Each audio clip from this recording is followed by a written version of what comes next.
You're listening to the studyclix podcast, your number one source for junior and leaving cert tips. We make exams easier.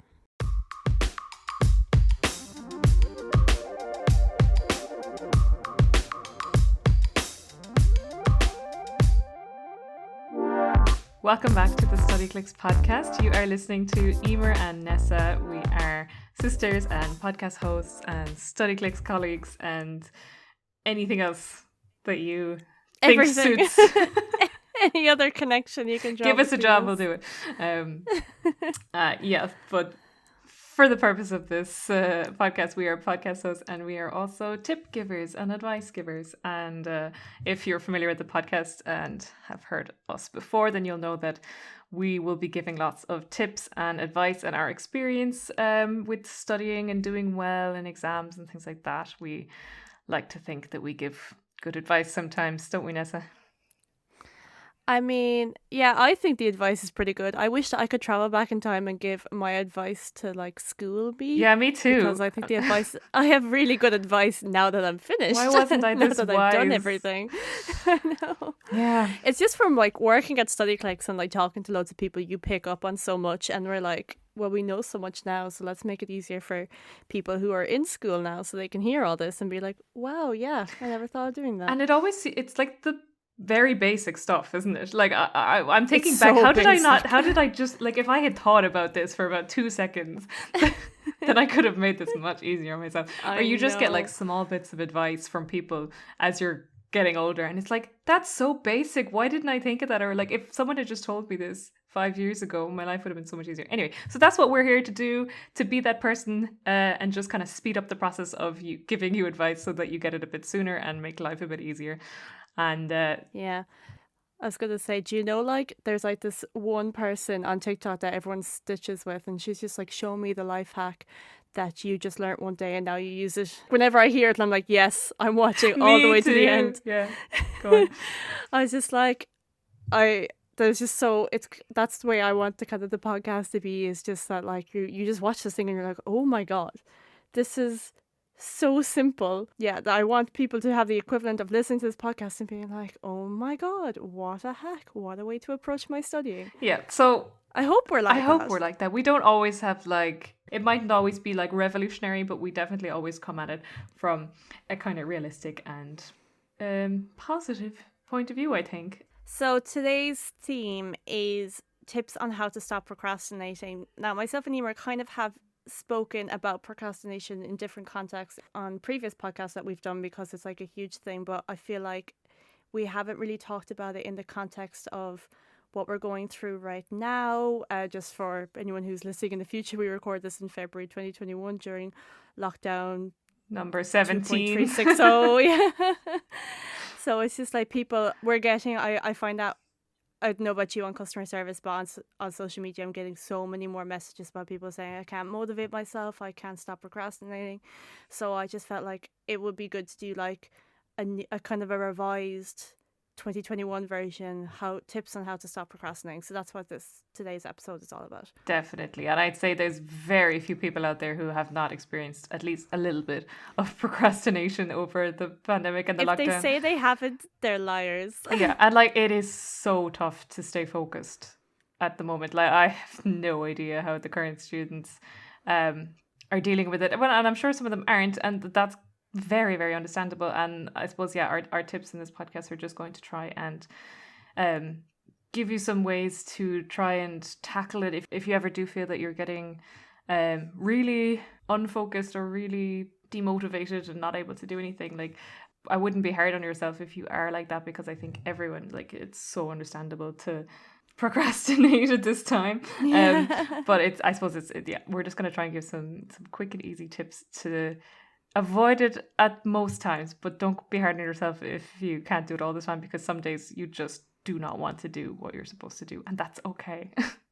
That's so fine. Yeah, we don't want to be like, okay, now we're the masters of productivity. Like, you see those kind of like those life coaches, they're like TED Talks, and you're just like, here's how you just hustle and get the job done. Like, we don't want to come across like that. Like, It is so okay to have, especially in times like these, to just not do anything and accept that you've already come so far and there's so much stuff that's out of your control right now. But this is, if you do want to get proactive and you do want to get a little productivity going, here are some tips on how to kind of get out of the slump. Yeah, and I think first of all, it's good to try and recognize whether it's procrastination or whether it's your brain saying, I can't do this. Because we've mentioned before that when you're studying, it is a good thing to try and recognize when your brain is telling you to stop, or whether you're kind of burnt out or not able to do any more study. Like, I think there's a difference between that and when you yourself are just being like, oh, I don't want to do this. So I wouldn't try and force productivity if it's not happening. And if you've already done a lot, like, that's not procrastination. If you're already after doing a lot of work, procrastination is more, you haven't really done anything today and you still don't feel like doing anything. And, so try and differentiate that for yourself first, and don't be hard on yourself if you have actually been doing work and your brain is just telling you to stop. So I might get you to start us off, Emer, with the first tip, because I think that it makes sense to have that, because that's like the first thing that you do. Yeah, so for me, and I'm a huge procrastinator, and I find that sometimes I'm good. Like, if I'm motivated, or if it's a good day, if it's sunny outside, I find that it's much easier to get myself to do the things I want to do if my surroundings are in a good place. So like good weather always helps, or if I have a clean desk and things like that. So again, referencing to another podcast, if you want to check out our How to Stay Organized one, we talk a lot about, keeping a tidy desk space and organizing all your folders and things like that. But a huge part of that for me is also making sure that I have a plan in place. I feel like, where have we heard that before? Those like American shows where there's like a buzzword for every game show or something, and then when someone says the buzzword, like confetti goes off around the place and there's like alarms going off. I feel like that's our podcast and the word plan, because we talk about a plan so often. But the plan, like, what are you doing without a plan in 2021? I mean, come on. Anyway, short and sweet. Make a plan, because if you have a plan, you're much more likely to just do the things on your list, like a plan or a to-do list, whatever works best for you. Some people like seeing sort of this Monday, Tuesday, Wednesday, Thursday, 10 o'clock to 11 o'clock kind of thing. Some people just like a very simple list where you can tick it off. Do what works best for you. If you want to plan like one of those timeline schedule things, go on to studyclix.ie and ask for our study plan, or you can find it on the blog page as well if you search study plan. Get one of those printed out, make yourself a plan, and because it's much harder to say, oh, I'm just not going to do that, because if you have it written in that you're going to do something from 9 until 10, then you're very likely going to do it if you have it written down. Because I feel like another StudyClix podcast buzzword is, I don't know the psychology behind this. Which I don't. Well, so would be good. if I could assume what the psychology behind this is, it's that your brain is going, okay, there's something on this list and I've kind of promised myself that I'm going to do this, and the universe will be off balance if I don't write down this thing that I said I was going to do. So you're much more likely to just do it if it's on your list. Whereas if you never make the list, then you're much more likely to procrastinate, because it's kind of like, oh yeah, I sort of half made a promise in my head that I might study maths today, but I never wrote it down anywhere. So I'm just going to go watch Netflix. So if you have it on your list, and the amazing thing that we always talk about with lists as well is the satisfaction of ticking it off or striking it through. Yes. And that'll just rev you on to go and do the next thing on your list. And then before you know it, you're productive and you have your stuff done. So the first step is just making a list, even if like it's very hard to procrastinate from making a list, because making lists are fun. Well, they are for me at least. Like I just like it's making a list of things to do. Yeah, no, it's the idea of productivity is fun, even if you haven't done anything yet. Yeah, so make a list, guys. It's a very simple thing to start with, and it's not daunting either to make a list. Like if you feel like, oh, the first thing I need to do is this huge essay, and you're like, ah. But if you just, the first thing you do every day, just make a list. That's not a daunting thing to do, and that's your first thing that you're done. And even making a list is productive. So you're always starting off on a good step. Exactly. I'd actually seen something and I put it up on Snapchat as one of my Snapchat study tip Thursdays. If you're not following us on Snapchat, you can do study_clicks is the username. I'll say that again, study_clicks. But one of the things that I do as a series on Snapchat is just like random study tips. And one of them that I just came across recently was just like this kind of hack for productivity. And it's when you're making a list, include something that you've already done. So say it's like, oh, say you got up this morning and you already made your bed, put down the first thing is make my bed, and then you've ticked that off. Oh, that's and a good already idea. seeing the tick on it is like, oh, look at me go. Yeah. And let me do more stuff. I thought that was really good. Yeah. Again, I'm not a psychologist. But I feel like it's very easy to trick your brain into doing stuff because like you consciously know that you've already done it and yet you're like happy that you've ticked this thing off your list. So like you can definitely hack your brain and just like trick it into doing stuff. So take advantage of things like that, definitely. Yes, thank you for the academic summary, Dr. Emer.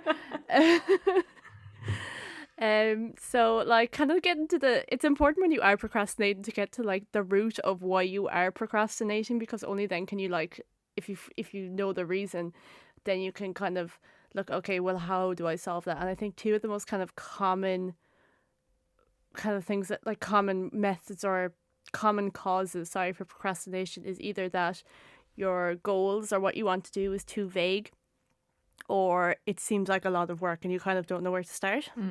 And for both of those, I would give the same advice, which is, well, it's a bit similar when you're making a list. If the goal is too big, the thing is you just have to keep breaking down your goal until you have a really, really simple starter, like something that's going to keep breaking it down until you have the goal in 5-minute chunks. So then you can make the first thing to be the specific thing that you want to do, spend 5 minutes, like say it's like an English essay and it's just like writing the title and first 2 sentences kind of a thing. So that is so doable. Like you think, oh, I just need to write the essay, or like, for example, one thing that I used to be so bad procrastinating at is just applying for jobs or like making out my CV. Like that was such a nightmare, and I just would always put that off. And I felt like what I did instead was, okay, actually what I'm going to do first is write my cover letter, and I'm going to put down on my cover letter like the template of it, get the template all right, like the date, the dear sir, madam, to whom this is concerned, have like my personal contacts, and then I'm going to say so I'm going to have that down on my to-do list, spend 5 minutes setting up the cover letter. And that leads me into my second tip that I had, was that if you're struggling with procrastination is set a timer. Because another reason why you find it easy to procrastinate is you don't feel any kind of outside pressure coming from anywhere. But if you have a timer, like every phone has a timer, say you put a timer on your phone for like 5 minutes and you just put it on and you see the seconds counting down and you're like, okay, this is my 5 minutes to set up my template for my cover letter kind of a thing. You're like, okay, I'm against the clock now, I have to do it. Like just that little bit of pressure that you know isn't real, but it's still kind of there and you see it. That's really helpful. Good tip. But yeah, no, basically that is, I suppose I had kind of 3 tips in one there, but the third tip that I had, I've come across since that we've recorded other podcasts about motivation. I think I've come across that one about setting a timer. It kind of introduces like accountability kind of a thing, and you're like, oh, okay, I have to do this within this time frame that I set for myself. And so like start off with 5 minutes, and then once you get that one thing done, you've checked it off your list, you get that endorphin that Dr. Emer was talking about, and you're motivated to keep doing more. It's like the whole thing with procrastination is that it's the hardest part of starting. Yeah. And like that once you've started, you're fine. So these are these little tips that we're telling you now. Here's how to get over that hump. Here's how to take that first step out the door. Yeah. Always make the first thing on your list very easy. Yeah. And another thing with the timer is that if you wanted to, you could try and make the timers or the time frames representative of if for example you're doing an exam question or something that's kind of examy, then you could try and use the same timing that you would get in the exam, so that you're not just kind of giving yourself a boost to make sure that you do the task, but also that you're actually giving yourself exam conditions where you will be under time pressure. So you're sort of preparing yourself from that aspect as well. So let's say if we take the example of that English essay, and you know that for paper one that you should spend an hour on the composition, and then you're like, okay, well, my first task here is to write the intro, and in the exam condition I should have the intro written within the first 7 minutes. So then you make your timer 7 minutes. Yeah. You could, that's just an added bonus of doing that you're also putting yourself in those, you're preparing yourself for the exam conditions. Yes, exactly. Another reason why it's so easy to procrastinate is that we have just so many distractions around us. The biggest one, obviously, for most of us, I'd say, is technology, like our phones, our laptops, Netflix, social media, all of that kind of a thing. So, yeah, I don't know about you, but I like, if my phone is in my hand, I am unconsciously looking at it and just like flitting in and out of different apps. So I think it's good to you actively go on to, when you notice that you're just mindlessly scrolling through apps and you're procrastinating, putting off what you need to do. The good thing to do is turn on any app blocker that you have. Keeps you off your phone, keeps you focused, like, because you'll find yourself coming back to your phone and the thing will be there telling you, no, get back to work. And like, that's a lot of the time that's just what you need. It's because, like, yeah, like I said, times like these that we just find ourselves coming back to the phone. So for example, it's the most common one, everyone knows about it. My favorite one is forest, because you get that sense of satisfaction of planting your little Tree. forest. So yeah, that's probably one of the most popular ones. There's other stuff as well, like I used to use one called Hold, which is very simple as well. It was like kind of a 20-minute kind of a thing. There is just keeping your phone out of the room. You yeah. don't always need your phone for study. And when you admit that to yourself, then you can get rid of it from the room. Because I know some people, and it's fair enough, like some people do use their phone. You only have studyclick on your phone, or you might only have a dictionary and you're doing French or whatever it might be. So fair enough, you do need your phone sometimes. But I suppose at the start of any study session or whatever you're up to, if you're doing any schoolwork, be honest with yourself and say, do I need my phone for this? And if you don't, then try and either turn it off or like stick it into a drawer or something so that you're not even thinking of it. Like I find when I'm working, if I have my phone right next to me and I can see it, then I will just unconsciously pick it up, and 10 minutes later I'm on TikTok. I'm like, what? How did I get here? And I literally, all I have to do is turn my seat around and put the phone behind me so that it's out of my vision, and I won't look at it for 3 hours. So just getting it out of your eyesight or your line of vision makes a huge difference, I think. Yeah. So yeah, getting easily distracted goes hand in hand with procrastination, and there's various different tools, from actual apps to just literally putting it out of your eye line, just different ways of keeping yourself focused in that kind of an environment. I think procrastination kind of goes hand in hand with concentration, because procrastination is sort of not necessarily a lack of concentration, but it's wanting to do something else. It's like not being able to focus or concentrate enough on what you're doing to do it. And so I think a good podcast, we have two sort of similar podcasts but slightly different. So one is on like how to stay motivated, and one is on how to avoid distractions. And I suppose they both sort of talk about avoiding procrastination a bit as well, and also on how to stay focused, how to stay motivated, how to stay concentrated. And we would have talked about things like listening to concentration playlists. There are a ton of them on Spotify. For me, I find that helps as well. Like if I'm doing a task where I find, for me personally, the tasks that are the easiest to procrastinate from are ones where I don't really have to focus a lot on the task, where there's not a lot of brain work going on. For anyone wondering, I just pointed at my head a lot for Nessa, yes. So she knew what I meant. Yeah, she was talking about the brain, guys. But like monotonous tasks and things like that, I would very easily, like every time I finish a small part of the task, I'm like, okay, phone time. Whereas if I have something else sort of distracting, because I feel like it's always only taking up one part of my mind, so the other part is like wandering and doing other things. Like for me, for example, if I'm doing a monotonous task or something that like is just the same thing over and over again, and it's very easy to be distracted because my brain doesn't really have to focus on the task because it's quite easy, or because I'm just not interested in it, or I'm not putting my heart and soul into it, then my whole brain is just not focused or concentrated on that thing, so it's more easily distracted and more easily thinks about going to my phone or whatever other thing. Whereas if I occupy that part of my brain with the concentration playlist or with something else that's kind of keeping it occupied, that I find that it's much harder to go off and do something else because my brain is happy and it's being tended to by other things. So if you are finding yourself sort of not able to just concentrate on a task because you keep every 5 minutes, you're just like, okay, I did that part now I need a break. And fine, go take a break if you have been working, but like maybe after 30 minutes or so. But if you're literally finding yourself trying to take a break every 5 minutes or so, then stick on a playlist or stick on something that helps you focus. I think that does help a lot. Yeah, absolutely.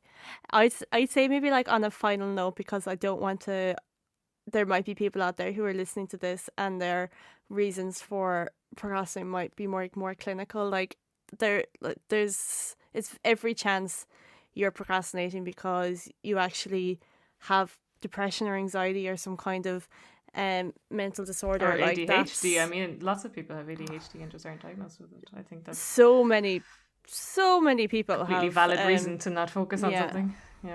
Yeah, and if that's the case, as me and Eber say every second podcast, we are not psychologists or counselors or therapists or anything like that.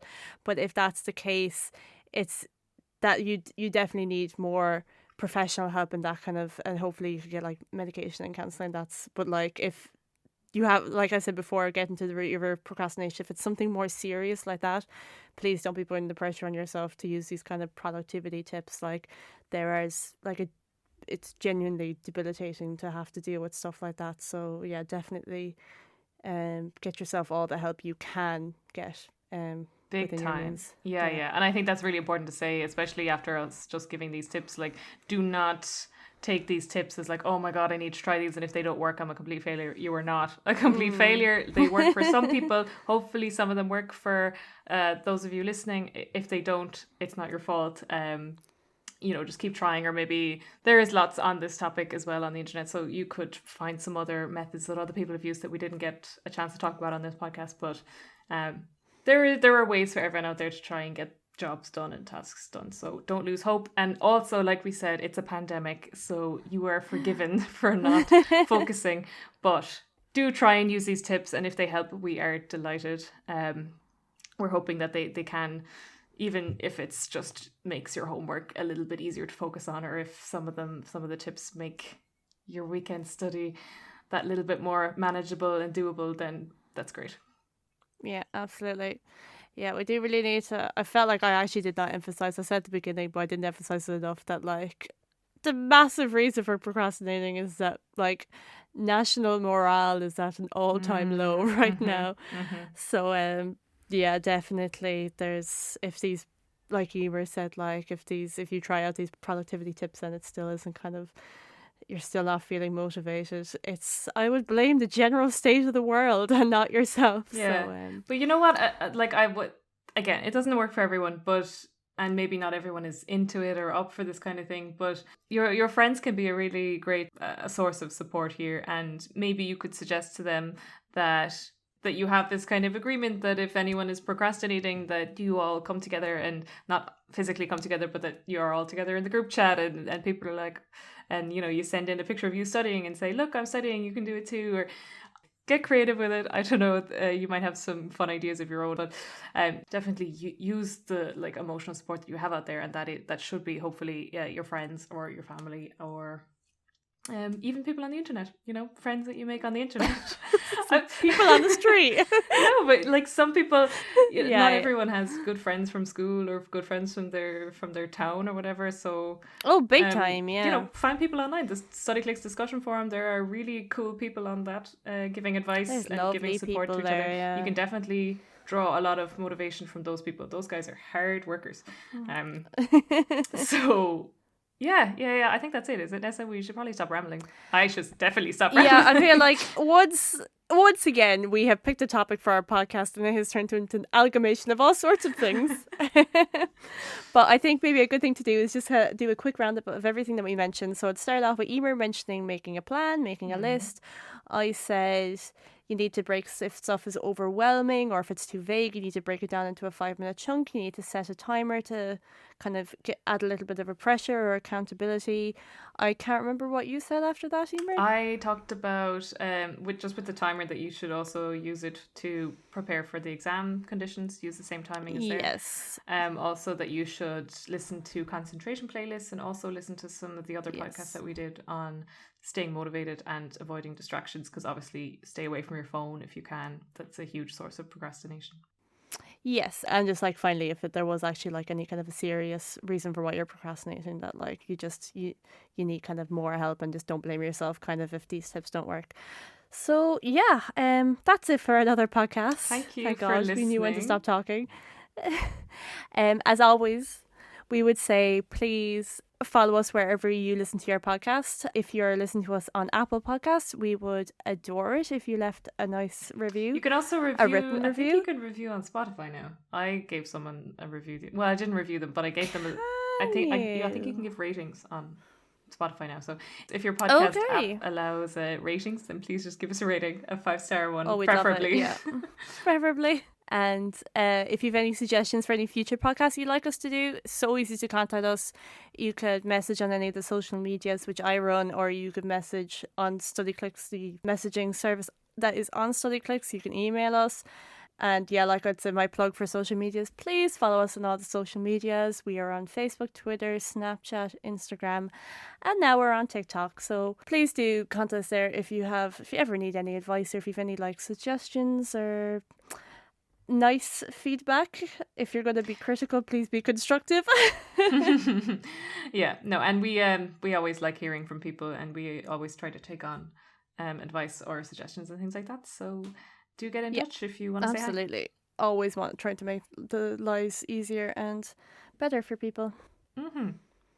Well, all right, we'll leave it there.